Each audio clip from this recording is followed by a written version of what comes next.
Hello and welcome to The Print. My name is Soumya Pillai and today I'm in the fields of Madhya Pradesh, which was once considered to be the soybean bowl of the country.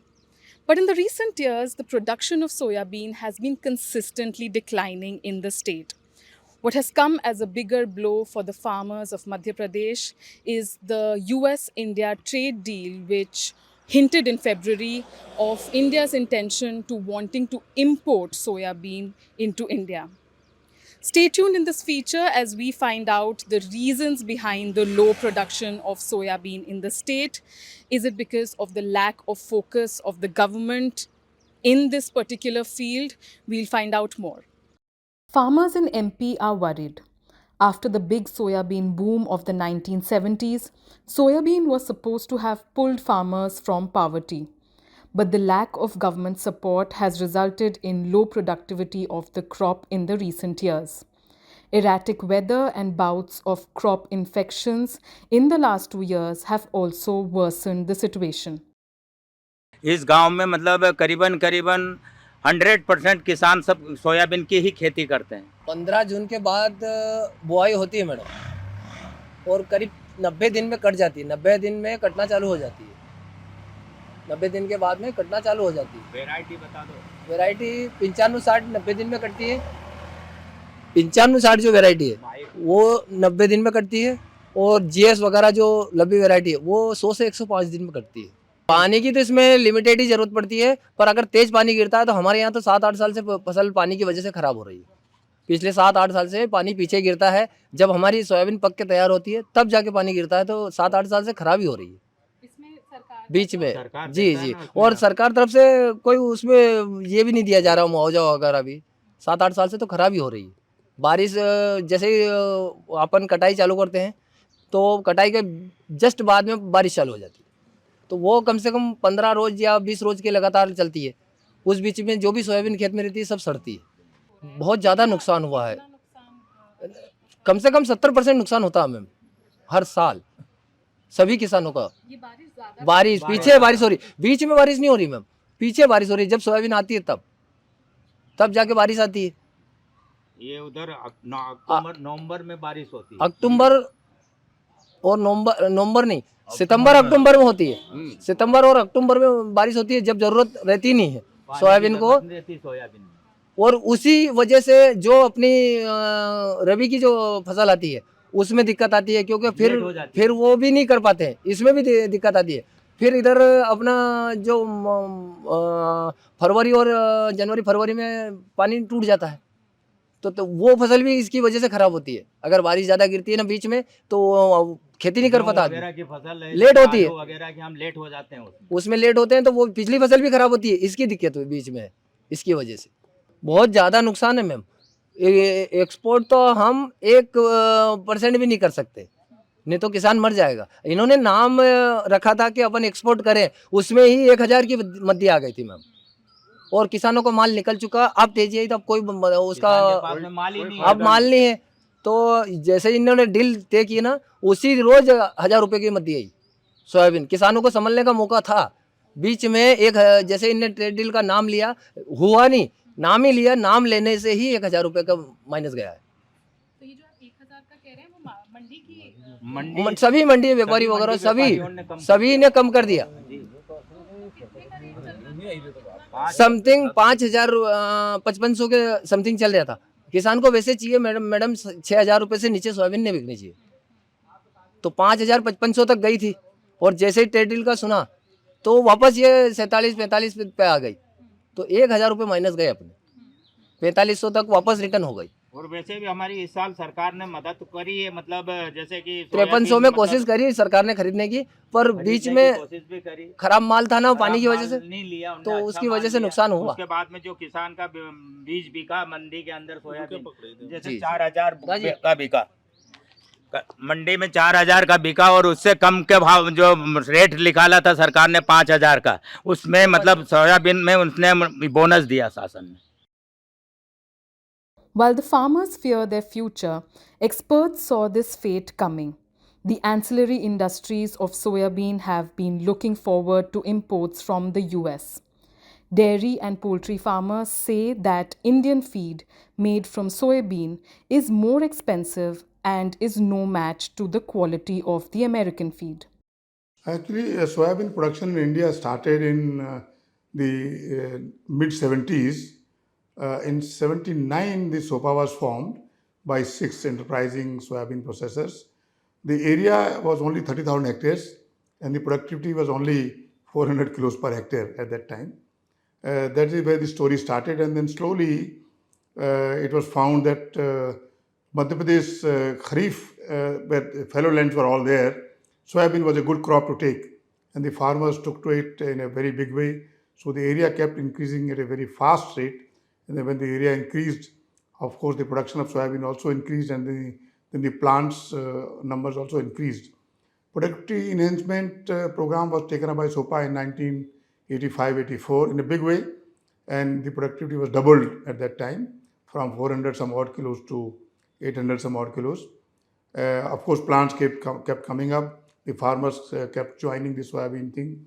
So the area increased. And now today, from 30,000 hectares in 1979, the area has increased to almost 12.5 million hectares in 2025.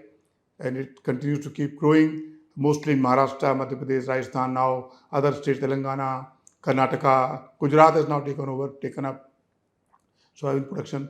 So area 30,000 hectares to 12.5 million hectares, production roughly 30,000 tons to 15,000 tons to now 12.5 million tons. Number of plants 6 to today I think we must most close to 180 plants were producing soybean, processing soybean. It's a huge value chain which has come. The exports of soybean meal, which kept increasing, it was very good business for us. In 2012-13, we achieved the highest exports of soybean meal, 5 million tons, roughly at that time, roughly 15,000 crore rupees. Now, of course, the value is much higher.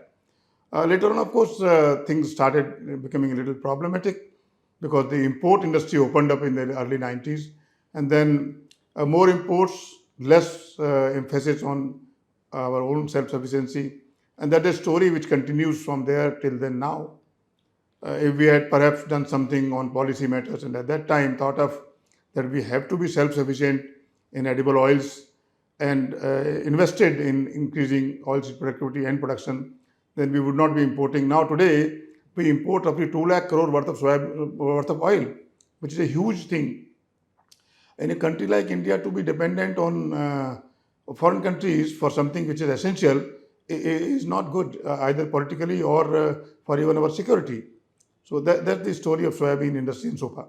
I think we are facing 2, 3 challenges. One is our productivity is low, and the most basic reason for the productivity being low is the non-adoption of technologies by the farmers, non-availability of the correct inputs at the correct time at the correct price. Seed is the biggest culprit in soybean cultivation. Seed alone, if the farmer uses the correct seed and replaces it and diversifies it, the productivity can go up by 25 to 30% on seed alone. And if the correct practices are involved, another 20-30% productivity enhancement can happen. So from the current average of 1,000 kilos per hectare, it's easy to go up to 1,500, 1,600 kilos per hectare very easily in the next 3-4 years. The need of the hour is to work at it and have a program that we have to increase the productivity. A challenging program. I think the industry should also come forward and get involved with this productivity enhancement. The government, of course, has a lot of programs. They have a national mission on oil seeds. If everything works together, I think we can safely achieve this target of 1,600 kilos in the next 3-4 years. The other problem, of course, is which we cannot do anything about, very small land holdings, and that I think the industry, the government we should find a way that we can get the farmers together. Let's say in a cluster, in a village. So talk to all the farmers. Say that you have to do community farming. The land is yours. You cultivate. We give you the inputs. You do the farming the way we tell you. The production is yours. The profit is yours. So if we do that, and if that is replicated in a lot of areas, I am very confident that the productivity can go up very easily. But that has to be done. The farmer's problem is that he doesn't want to Sort of whenever you say that you do it my way or you give us land on lease, he says my land is gone. So I'm not even suggesting lease. Just persuade a group of farmers, a village or a district that you do farming my way. I will aggregate the inputs. I will buy all your products. I will supply seed at subsidized rates. I will supply you the input at the right time. I will provide the scientific help and the scientists to tell you from time to time what to do, and the productivity will go up. But again, we have to act. I mean, it's a plan, it won't work. Now, India is a vast country, so our plant size, soybean processing plant size, is from 300 tons per day to, I think the highest is 2000 tons per day. Now, that's a big disadvantage vis-a-vis the other soybean growing countries like Argentina. There, the minimum plant size is 20,000 tons per day. I think 10 is the minimum, and they have their plant on the port. Their logistics cost is low. Our logistics cost is very high. Technology wise, we have the same technology that everybody else has. So these are some of the problems. Some we can lick, some we have to live with. But overall, productivity enhancement, which is the requirement, can be done easily. We have the USP of being the only country in the world which does not grow genetically modified soybean. Now, in the developed world, in Europe, Japan, Korea, USA, a realization is coming that there is something wrong with the GM food. I mean, nobody says what is wrong, but there is a lurking, thought among the public that something is certainly wrong with the GM food. So let's go to non-GM, and that creates a huge requirement for Indian soybean products. We are exporting some purely based on our being non-GM, but our costs are very high. Our production cost is high. Our price is high because our productivity is low. So those are some of the issues which should be looked at, can be looked at, and worked at. I think I do a simple mathematics here. The US farmer is minimum yield per hectare is 3 tons. In Argentina, I was there last month. The average yield is 3.5 tons. Highest is even 5 tons. My average yield is 1 ton, 1.2 ton at the most. Now, my farmer cannot and should not be made to compete with the farmer who grows 2.5 times his production. Even if we were to increase productivity, which we will do, and if we reach 1.5 to 2 tons, we still cannot compete with them. So making Indian farmer to compete with a farmer on uneven field, and that too by a factor of 100, is certainly not justified, not fair to the farmers, and should not be done. In that context, if we were to agree to any trade deal which allows import of soya bean from any country at a much lower cost than the production cost of Indian farmer is, then the Indian farmer will have to stop growing soybean. We are importing 2 lakh crores worth of oil. We will be importing another 1 lakh crore worth of protein. Do we really want to do that? And at what cost? I am very sure, I'm convinced that if we import soybean, our soybean farming will be completely destroyed, killed. We will be dependent on imported soybean only or soybean meal only, adding to a huge amount of foreign exchange outflow, which we certainly cannot afford, not now. And we know what happens when the geopolitics changes, like the war in Middle East or Ukraine. And now the Prime Minister talked yesterday of conserving foreign exchange. So I don't think the trading makes any sense for soybean, GM soybean per se. Yes, if they want to export some specialty soybean or identity preserved soybean or non-GM soybean, small quantities for food purposes, I'm all for it. But not a bulk import of genetic modified soybean, which is at a much lower cost than Indian soybean. So that's my take on the trade deal. The agricultural experts that the print spoke to during the course of this feature have pointed out support in favor of the India US trade deal, pointing out to the fact that India does not produce enough soya bean to meet its own requirements. However, when you speak to the farmers, the story is completely different. They are demanding more support from the government to strengthen India's own farming and production of soya bean.